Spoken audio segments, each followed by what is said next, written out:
আসসালামু আলাইকুম। দেখতে পেতেছেন একটি জাহাজ পানিতে নামার প্রস্তুতি চলতেছে। হ্যাঁ ভাই, ঠিকই দেখতেছেন আপনারা। এই জাহাজটি আর কিছুক্ষণের ভিতরে পানিতে নামানো হবে। তো এমডি রূপসী ভারো, এই জাহাজটি একটা পুরাতন জাহাজ, রিপেয়ারিং কাজ করার জন্য ডকে তোলা হয়েছে।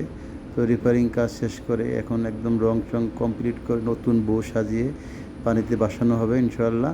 সবাই আমাদের জন্য দোয়া করবেন, আমরা যেন জাহাজটি সুন্দরভাবে পানিতে নামানো পারি আর কি। আর জাহাজটি কেমন হয়েছে, জাহাজটার রঙটা কেমন হয়েছে একটু সবাই কমেন্ট করে জানাবেন। দেখতে দেখতে একদম পানির নিকটে চলে আসছে জাহাজটি।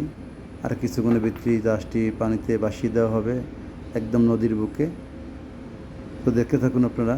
তো এদিকে কিন্তু খুব বৃষ্টি হইতেছে। তো বৃষ্টির ভিতরে কিন্তু সারেং বাহিনীরা কাজ করতেছে। তো একদম পানির কাছে চলে এসেছে জাহাজটি, একদম নিকটে চলে এসেছে। তো সবাই দেখতে থাকুন।